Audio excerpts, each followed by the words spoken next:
जय हिंद दोस्तों, यह महत्वपूर्ण जानकारी हर भारतीय को सुननी चाहिए। क्या आपको पता है जिस हिंदुस्तान लीवर लिमिटेड के सौंदर्य प्रशासन आप आज खरीद रहे हो, ये ब्रिटेन के दो भाई लीवर ब्रदर्स की कंपनी है, जिन्होंने 1898 में मेरठ के अंदर पहला कारखाना लगाया था। इस कारखाने में नहाने का साबुन बनाया नहीं गया, बल्कि लीवर ब्रदर्स अन्य देशों से साबुन लाकर यहाँ सप्लाई करते थे। आप यूँ कह सकते हो कि भारत में साबुन से नहाने का प्रयोग 1898 में किया था। मगर यह साबुन सिर्फ अंग्रेजों को और राजे महाराजाओं को ही दिया जाता था, आम जनता को साबुन नहीं दिया जाता। ब्रिटिश सेना में जो हमारे भारतीय सैनिक थे, उन्हें हर महीने एक साबुन दिया जाता था। भारत के कई बड़े व्यापारी को ये बात अच्छी नहीं लगी। उन्हीं में से एक थे रतन टाटा के दादाजी जमशेदजी टाटा। उन्होंने इस कंपनी को टक्कर देने के लिए स्वदेशी कंपनी लाने की योजना बनाई, जिसके उत्पाद पर हर भारतीय का अधिकार हो। यही सोचकर उन्होंने मैसूर के शासक कृष्णा राजा वाडियार से मुलाकात की और उनसे कहा कि आप एक स्वदेशी फैक्ट्री लगाएं और एक फैक्ट्री में लगाता हूं। साबुन का फॉर्मूला मैं आपको देता हूं। तब मैसूर के राजा ने 1916 में बेंगलुरु में मैसूर सैंडल सोप कंपनी की स्थापना की और पहला स्वदेशी साबुन भारत में बना। मगर उस समय प्रथम विश्व युद्ध चल रहा था, इसलिए इसकी बिक्री 1918 में हुई।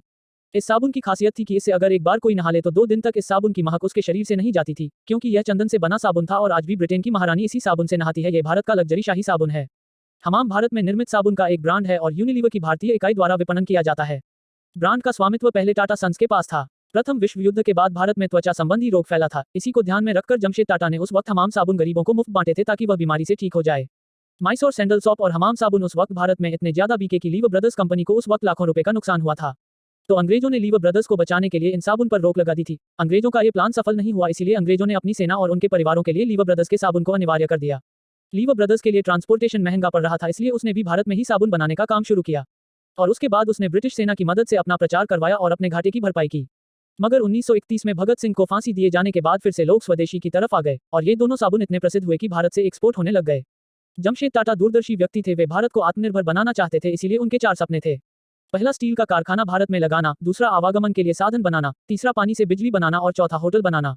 मगर जमशेद जी अपनी उम्र में सिर्फ एक सपना ही पूरा कर सके थे, वह था होटल बनाना, जो मुंबई में आज भी ताज होटल के नाम से विख्यात है। ये देश का पहला होटल है जिसमें बिजली थी, हर कमरे में पंखे अमेरिका से मंगवाकर लगाए थे। ये होटल भी जिद की वजह से बनाया था। जब जमशेद टाटा विदेश गए थे तो उन्हें होटल में नहीं रुकने दिया गया था, क्योंकि वह भारतीय काले इंसान थे और होटल अंग्रेज गौरव का था। मजबूरीवश उन्हें विदेश में सड़क पर सोना पड़ा। 12 दिन विदेश में रुकने के बाद भारत आकर उन्होंने सर्वप्रथम होटल बनाया। जमशेद टाटा के बाकी के तीनों सपने उनके बेटे और पोते ने पूरे किए। आपको जानकर आश्चर्य होगा कि प्रथम विश्व युद्ध में दर्द की कोई गोली नहीं थी। जमशेद टाटा ने चाइना से अफीम मंगवाकर अंग्रेजों को दी थी। जमशेद टाटा लीगल तरीके से भारत के पहले अफीम आयात करने वाले व्यक्ति बने थे। इसके बाद इसी अफीम से दर्द निवारक गोलियां बनी और भारत में अफीम पैदा होने लगी। इसका भी श्रेय जमशेद टाटा जी को ही जाता है। लोग चाहे रामदेव बाबा का मजाक उड़ाए, मगर यह सत्य है कि जमशेद टाटा के बाद विदेशी कंपनियों को टक्कर रामदेव बाबा ने ही दी है। भारत में पहली कार भी जमशेद टाटा ने ही खरीदी थी और भारत में पहला आवागमन का साधन बस और ट्रक टाटा ने ही भारत को दिया है।